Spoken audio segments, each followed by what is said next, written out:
Story 1. It was a warm summer night in the small town of Willow Creek. I had just finished my late-night shift at the diner and was driving home on the outskirts of town. It was about 12:15 a.m., and the roads were empty and quiet, except for the occasional hoot of an owl or rustle of leaves in the breeze. As I drove down Old Mill Road past the abandoned cornfields, I had the top down on my cherry-red convertible to enjoy the warm night air. I was cruising along at a comfortable 50 miles per hour, windows down, wind whipping through my hair. Old Mill Road was surrounded on both sides by woods and fields for miles, with hardly any houses or buildings around. Up ahead, I could see the fork in the road, where Old Mill Road split off into Canyon Road, which would take me home. As I approached the turn, I was startled by a sudden, piercing scream coming from the woods to my left. It was an agonized, terrified woman's scream. I slammed on the brakes, bringing the car to a screeching halt in the middle of the road. My heart was pounding as I listened intently. For a moment, everything was silent except for the chirping crickets. Then another agonized scream rang out from deep within the dark woods, followed by desperate cries for help. "Someone please help me," a woman's voice wailed. I leaped out of my car, grabbing the tire iron from the back seat. Gripping it tightly in my hand, I ran toward the tree line, calling out, "Hello? Who's there? Where are you?" The woman screamed again, her voice filled with anguish. "Over here, in the woods. Please, you have to help me." I crashed heedlessly through the underbrush, following her cries. Thorny branches clawed at my arms and legs as I fought my way deeper into the forest. I called out to her, telling her to keep screaming so I could find her. Every few seconds, her distant screams would ring out, guiding me in the right direction. But the farther I went, the more unnerved I became. No matter how far or fast I ran, her screams remained the same faint volume, never growing closer or louder. The voice always seemed to stay the same distance away from me. Unease prickled at my spine. Something wasn't right here. I stopped running and shouted, "Tell me where you are. I can't find you." Her next scream in response came from the exact same far-off place it had been, as if she hadn't moved at all. My mouth went dry with dawning dread. This whole thing was starting to feel like a trap, some kind of trick to lure me into the woods. I turned and began crashing back through the trees the way I had come, running full tilt toward the lights of my car beyond the tree line. The woman's distant screams continued to echo behind me the whole way, never fading, as if pursuing me, as if she was somehow following me back. I burst from the trees and jumped into my idling convertible, peeling out onto the road in a cloud of dust. My heart was hammering, my mouth dry as cotton. Once I was a few miles away, I pulled over and dialed 911 on my cell phone, hands shaking. I breathlessly told the operator what had happened and urged them to send someone to investigate. After that terrifying encounter, I was badly shaken. I told my family and close friends about what had happened, though most struggled to believe such a bizarre story. As the days passed, I tried my best to put the incident behind me and get on with my life. But then, about a week later, I saw a news report that turned my blood to ice. A woman's body had been discovered deep in the woods near Old Mill Road, in roughly the same area where I'd heard those screams. Though the cause of death was unknown, foul play was not suspected. Knowing that poor woman's body had been lying there while I helplessly ran through the woods searching for her, it filled me with horror and guilt. I still don't know what those screams were that night or why they seemed to follow me. All I know is that the memory will haunt me forever. Story 2. It was a cold, dark night in mid-December when I set out from my apartment in the Bronx to head up to Vermont. I was going to spend the weekend snowboarding at my buddy Jack's cabin up in the mountains. I had packed all my gear into the bed of my trusty old Ford F-150 pickup truck and hit the road around 10 p.m. With it being so late, the highway was pretty deserted. It was just me, the dark road ahead, and flurries of snow swirling in my headlights. About an hour into the drive, I was making my way through a remote area with no houses or buildings in sight. It was just me and the truck on a lonesome mountain road enveloped by forests on both sides. The snow was really coming down now, reducing visibility. Suddenly, my engine started violently overheating. The temperature gauge shot all the way into the red zone. I quickly steered onto the shoulder and shifted into park, letting the engine idle while it cooled off. Once it seemed stable, I carefully pulled back onto the road, but within minutes the temperature rocketed up again. I had no choice but to kill the engine and pull over to the side again. I popped the hood to try and see what was wrong, but it was hard to diagnose the issue in the dark. I had zero cell phone reception out here, so I couldn't even call for help. I was well and truly stranded. I sat there weighing my options. The truck seemed to run fine while idling, so I decided to just let it idle with the heat cranked up until help came. I knew Jack would realize something was wrong when I didn't show up at the cabin. After about 15 minutes, I saw headlights approaching in the distance behind me. I quickly got out and waved my arms to flag the car down. It was a little blue Toyota. The driver, an older man, rolled down his window. I explained my situation and asked if I could borrow his cell phone to call my buddy. "You all alone out here?" the man asked with a strange look. I hesitated before confirming that yes, I was alone. He slowly handed me his phone so I could make the calls. Luckily, he had a decent signal. I called Jack first and updated him on my location and situation. He said he'd contact a local tow company to come get me. Next, I called the tow company and arranged for a truck to come. The whole time I was on the phone, the Toyota driver just sat there silently watching me intently. It was unnerving. As soon as I finished the calls, I quickly returned his phone with an awkward thanks. He drove off without a word, leaving me there alone again. I waited in my idling truck for what felt like forever. With no internet access, I resorted to playing games on my phone to pass the time.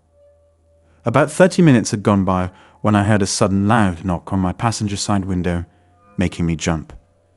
In the darkness, I could just barely make out the silhouette of a large figure standing there. A gruff male voice called out, "Help me. Please open up, I'm freezing." He aggressively tried yanking open the locked door as I shined my phone flashlight toward the window. All I could see was a large man dressed in bulky black winter clothes with the hood pulled up, obscuring his face. Uneasy about the situation, I called out, "What's going on? What do you need?" But he just kept violently pounding on the window, screaming to be let in out of the cold. His forceful attempts to break into my locked truck sent a chill down my spine. Something didn't feel right here. As the man continued trying to smash open my window, I made a split-second decision and slammed the truck into drive. The tires spun in the snow before gaining traction. As I sped off, I could see the man futilely sprinting after my truck in the rearview mirror before fading into the darkness.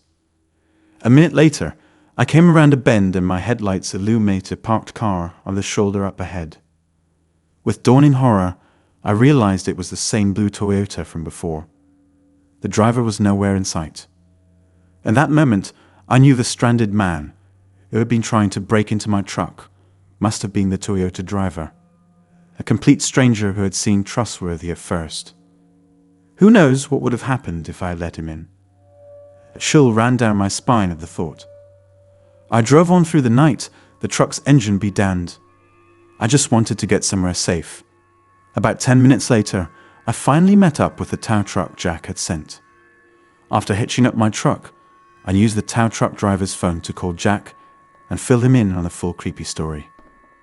In the end, Jack and I did still get our weekend of snowboarding after my truck got fixed up.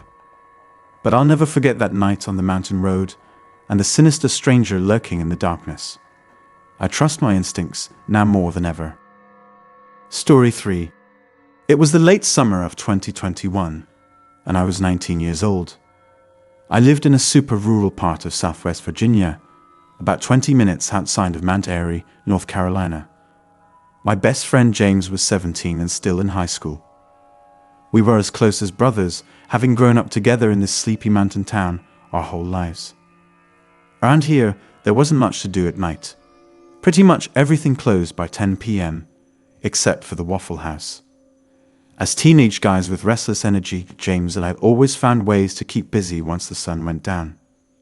On this particular night, we started off innocently enough, hitting the mall and driving around hoping to run into some cute girls from school. When that plan fizzled out, we went bowling until the alley closed at midnight.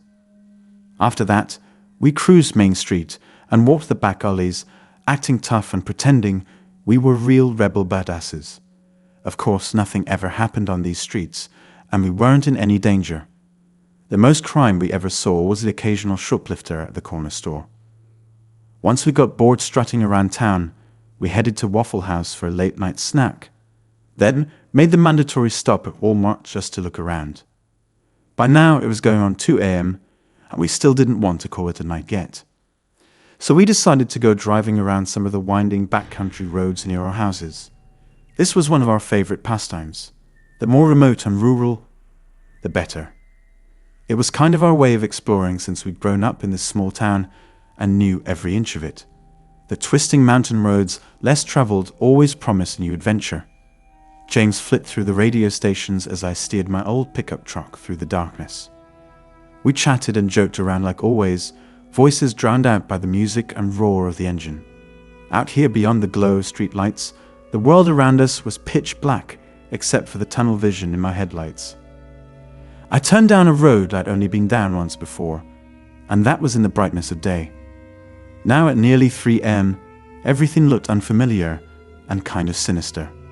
Within a mile, the paved road turned to gravel as we crossed back from North Carolina into Virginia. Being a neglected backroad, the county didn't maintain it well. Rainstorms often washed sections out completely. I slowed to a crawl, not knowing what damage to expect around each turn. The headlights only illuminated a few feet ahead as we crept along. Though we were more alert, we weren't really scared yet. These kinds of roads were our territory. We knew people living out here minded their own business. I hadn't seen a single car since we turned off the highway.